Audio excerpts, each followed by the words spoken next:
మోహన్ రెడ్డి గారు ఇంత భద్రత పెట్టుకోవడం పైన అసలు ముందు మీ విశ్లేషణ ఏంటి?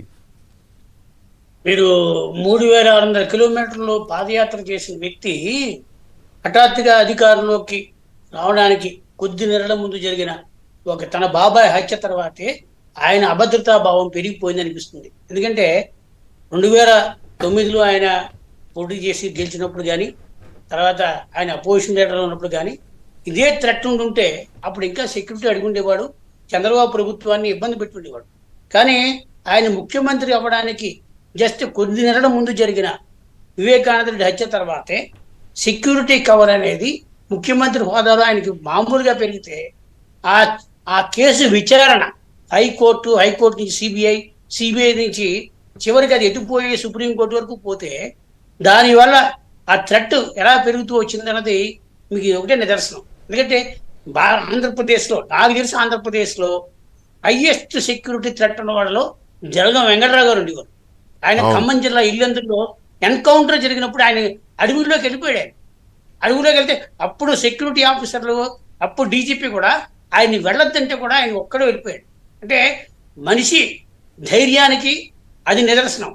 అలాగే ఎన్టీ రామారావు కరీంనగర్ జిల్లా మలహర్ మండల అధ్యక్షుని చెప్పినప్పుడు కూడా అదే ఎన్టీ రామారావు చైతన్య యాత్రలో నక్సలైట్లకు లాల్ సలాం అనే వ్యక్తి మలహర్లో హత్య తర్వాత మళ్ళీ నక్సలైట్ని అణిచివేయడానికి ట్రై చేశాడు.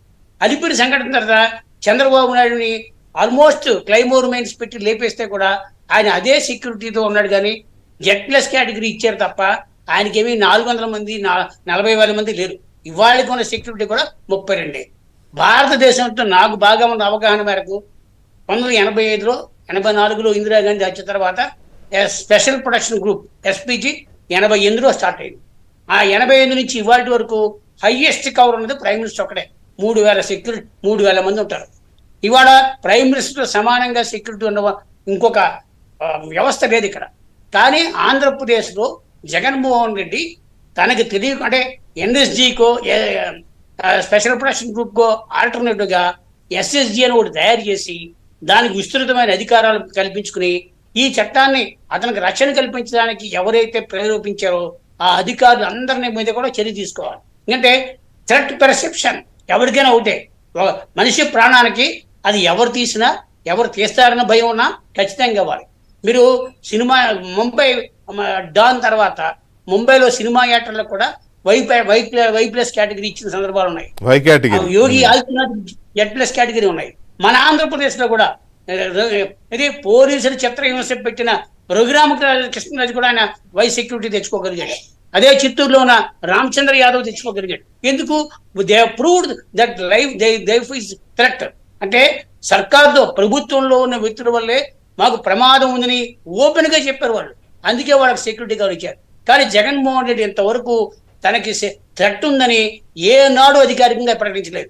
నిజంగా చంద్రబాబు నాయుడు గారు అలిపిరి సంఘటన తర్వాత థ్రెట్ ఉందని అప్పటి డీజీపీ కానీ, అప్పుడు హోమ్ మినిస్టర్ కానీ, అప్పుడు ప్రతిపక్షంలో ఉన్న రాజశేఖర రెడ్డి కూడా ఆయన వెళ్ళి తిరుపతి అన్నమయ్య సర్కిల్లో కూర్చుని ఆయన ధర్నా చేశాడు ఇటువంటి చర్యలు జరగకూడదని. అంటే ఒక మనిషి ప్రాణానికి వాడు ఇచ్చిన విలువకి ఆయన తను తాను కాపాడుకోవడానికి వ్యవస్థను వాడుకునే విధానం మనం